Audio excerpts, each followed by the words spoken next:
everyone, and welcome to Season 2, Episode 48 of Pro Wrestling's Top 50. I'm your host, Travis McNeil, and today we continue our countdown of the top 50 matches in Impact Wrestling history with match number 3 on our list, which is the Steel Cage match between Kurt Angle and Ken Anderson for the TNA Lockdown 2010 event held on April the 18th, 2010. I have had quite a few cage matches on this video, and I've made a mention that TNA cage matches are generally won via pinfall or submission, which is something that I like. This match was a little different in that to win, you had to exit through the door of the cage. You couldn't even go over the top to escape. You had to go through that door. On paper, everything about this match seemed as though it would be a match that I would not like, which we'll get into more in a second. This match over-delivered by an incredible margin. I always call matches like this miracle matches, where they're just matches that I'm expecting to kind of hate going in, and then they turn out to blow me away, and that was the steel cage match between Angle and Anderson. 2010 was an interesting year for TNA. The year started out with Hulk Hogan and Eric Bischoff coming into the company, Impact moving to Monday nights to compete directly with Raw, and it seemed like we were maybe going to get some sort of a rejuvenation of the Monday Night Wars. That obviously didn't happen.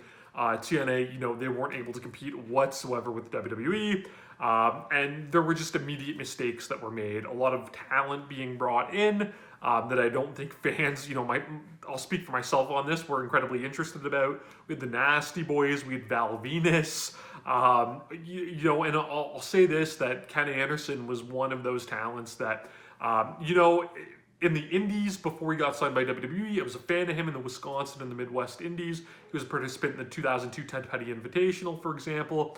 WWE hired him. He did a great job very early on. And then just something didn't click. He was very injury prone. He rubbed a lot of people the wrong way backstage. His matches weren't, kind of up to snuff in 2019.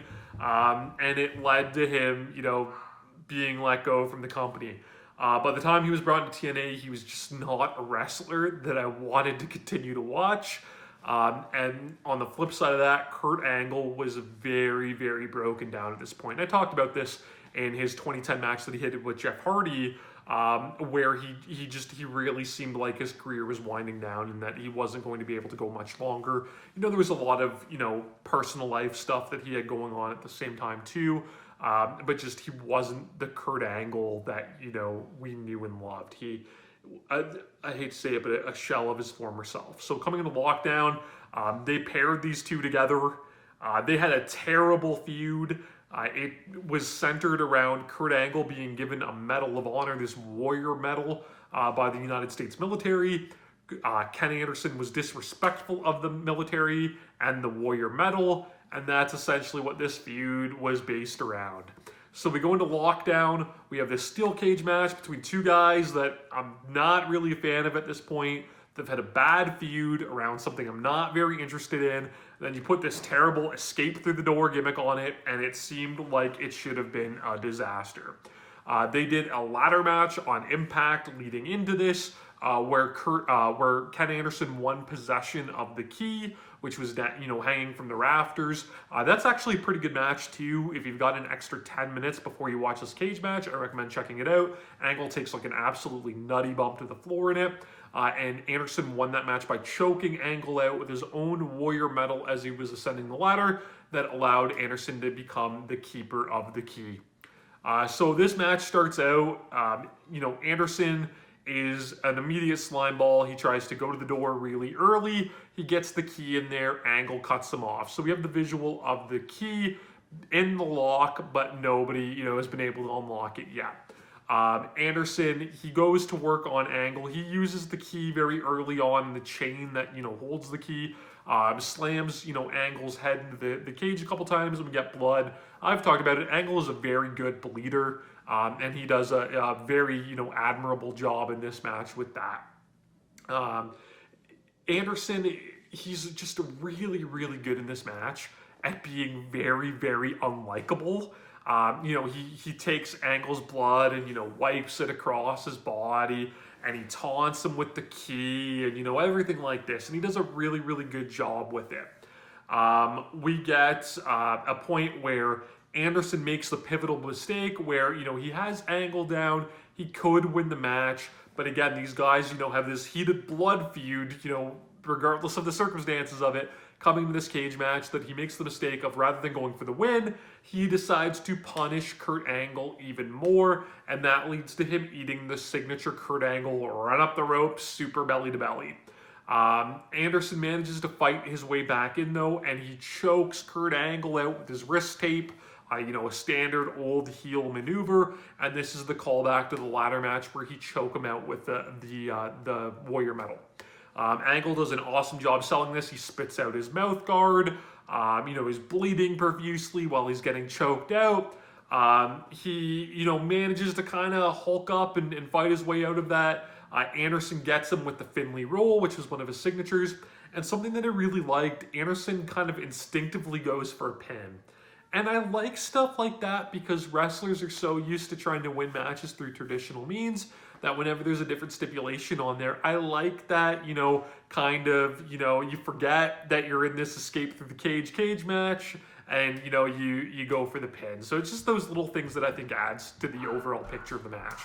Angle again mounts a comeback. He hits 6 German suplexes. Rather than, you know, trying to escape through the door, he goes to the ankle of Anderson, puts him in the ankle lock.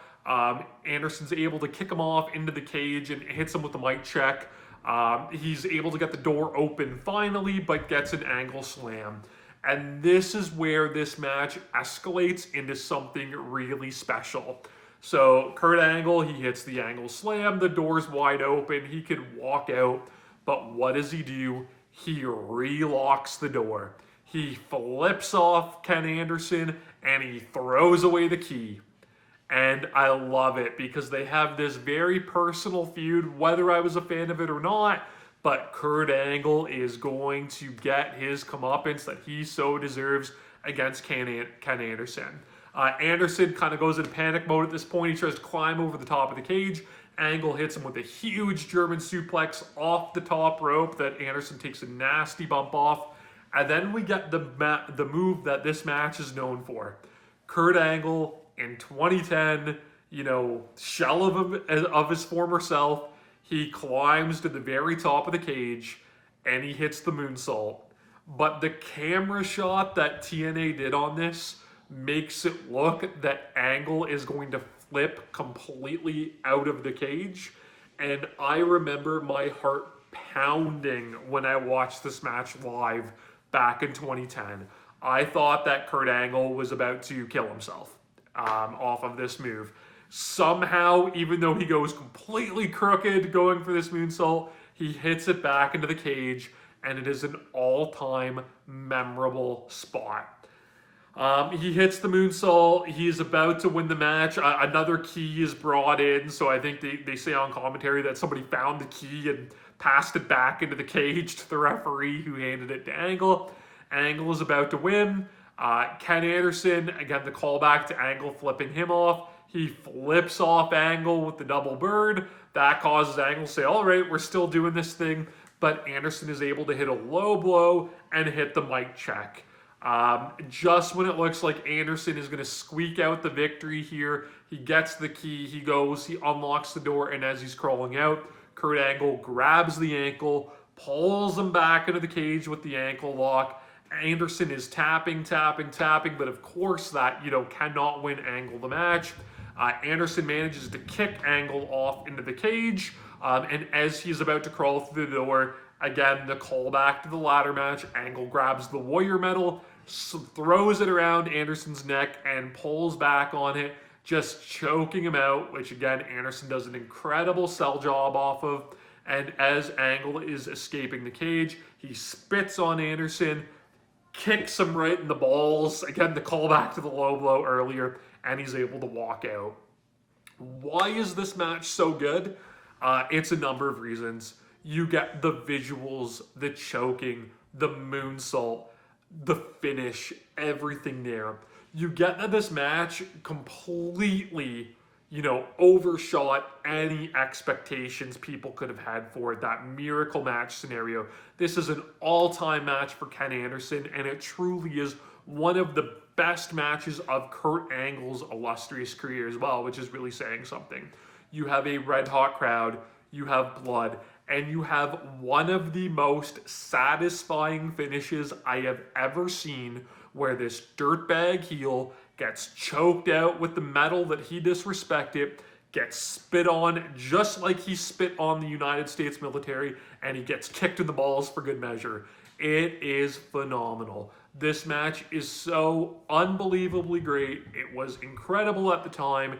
It holds up amazingly well in 2021. It is a visual masterpiece, and it is a match that should not be nearly as good as it is. I love this match. You can watch it on Impact Plus. Of course, you can subscribe to my channel here on YouTube so that you never miss a video. You can follow me on Instagram and Twitter at Wrestling50, and you can please join me again tomorrow as we continue to count down Pro Wrestling's Top 50. Top 50.